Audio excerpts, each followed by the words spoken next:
a candidate who's on a crusade to end capitalism. Everyone is trying to understand how we got here. How did this happen?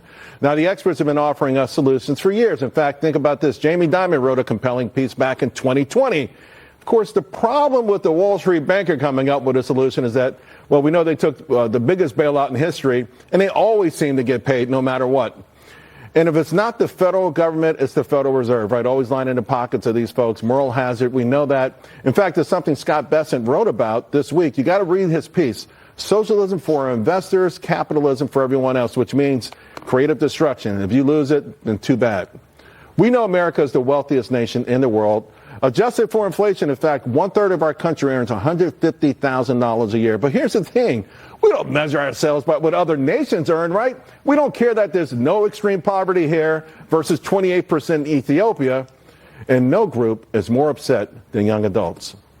Here's the video of protests in Nepal just to underscore what's happening with the communist nation that pushed people too far, particularly their young people. I want to bring in Federalist Elections correspondent Brianna Lyman along with former GOP national spokesperson Elizabeth Pipko. All right, let me start with you, Brianna.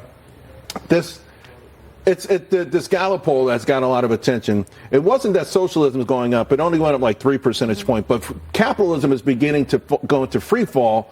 So what's happening? How can we be the richest nation in the world and so people are losing so much faith? Well, I think it's actually very easy to understand. People who say they like socialism, it's not because they have these strong Marxist convictions. It's because they are misdiagnosing crony capitalism or corporatism as the free market, as capitalism. You mentioned some of the things. Think about big bailouts. Think about oligarchies. And think about corporate elites. That is a function of government having stepped in and intervened. And unfortunately, the knee-jerk reaction for younger people, especially in places like New York City, is we need more government intervention to fix that, not realizing it was government intervention that caused it to begin with. But also, Elizabeth, you got Mamdani saying, hey, I'll make sure that everyone can go see the World Cup. I'll make sure the ticket prices are down. They offer a lot of things. It sounds like you're going to be getting a lot of stuff for free.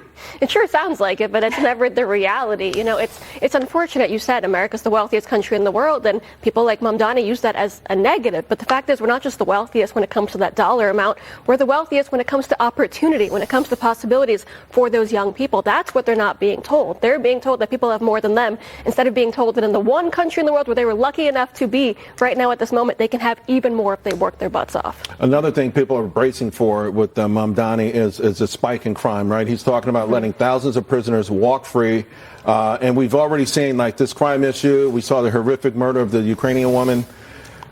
And, we say, well, how can we fix it? And one thing that I don't think people understand, the recidivism is a big issue for me. We keep letting violent criminals out. So a person convicted of one crime has a 44% chance of being reconvicted. 2 crimes, 59%. 3 crimes, 68%. At some point you say, you know what, this person's coming back. Should we be getting harder on crime, Brianna, instead of softer? Harder, and you can choose compassion, but only for one group. Either you have compassion for violent offenders and you let them out and they reoffend, as statistics show, or you have compassion for the majority of the public who is good people who does not deserve to be the victim. And unfortunately, if you have a tough on crime approach, fortunately, a tough on crime approach reduces crime. And in New York City, Zohran Mamdani is trying to finish the job that Bill de Blasio started. Remember, he defunded the NYPD by almost $1 billion.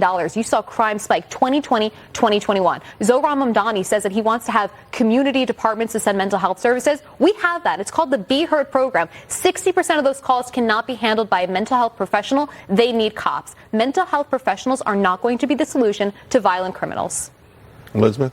I mean, she's 100% right. It's sad because I still think, the greatest city in the world, but look what we've seen happen over the last few years. Look at the Letitia James case, for example. Look at how much has been spent on politics, basically, on, prosecuting cases that many agree were not legitimate, instead of trying to use those resources to make the city safer and better. We just saw what happened in North Carolina. You talked about it. The fact is, if someone has to escape Ukraine, a war-torn Ukraine, to come to America, to end up in a horrible death like that, we're in a bad situation. And the excuses that have been made by the media and politicians is really bad.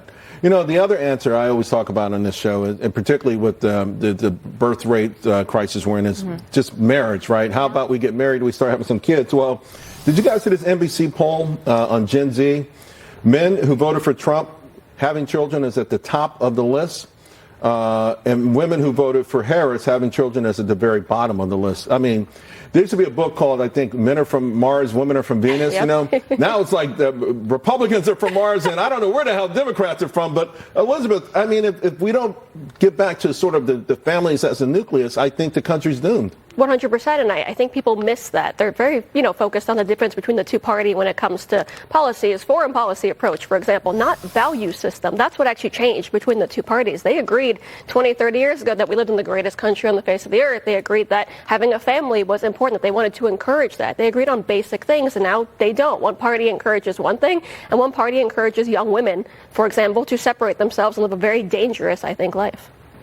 Yeah, and I also think this poll is interesting. While men do rank family, marriage, faith as higher, they're still not overwhelmingly there. And it's also women who voted for Donald Trump that have those things below. So this is what the result is of decades of the societal conditioning and expansive feminism that has taught women to prioritize things that, one, do not make for a better society. You can't have a society without more children. Right. And two, women who are married with children statistically report higher rates of happiness. So it's actually good for women to pursue those things. Men who vote for Harris have been grounded spiritually at just 8% in terms of, this is no one wants to talk about this anymore, but I really believe we have to bring God back into the schools, back into our lives, back into society. I don't think that we could. I don't think we became the greatest nation on earth without it, and I don't think we could stay without it. I agree. I don't think we can afford to keep moving in the direction we're going in and encouraging young people to pretend God is not the reason that we live in this very country and that we established the nation that we did. It's very unfortunate we've gone this far, honestly, and has to be reversed immediately. Yeah, and I think if you look at the founders' writing, they invoke the name Providence constantly. It's Providence that gave them the courage to do these things. It's Providence that they rest on. And the fundamental principles of the Declaration are fundamentally Christian principles. All men are created equal. That's Genesis 1:27. So we have to bring faith back into America because that's what keeps us grounded. Right. Yeah. Speaking of men being created equal, I'm going to read you a headline. Divorce plunged in Kentucky. Equal custody for fathers is a big reason why. Brianna, the new law sets 50-50 shared custody as a state standard and is hailed as a victory for fathers. Mm-hmm. Is that something you like? I'm torn on this. Not sure. I'm half and half on this because for one reason, I do think that men are unfortunately disproportionately impacted by divorce because courts automatically assume men might be the problem. On the other hand, there are a lot of instances in which women are trying to flee domestic violence and the husband is predominantly the problem. So it could be good, could be bad.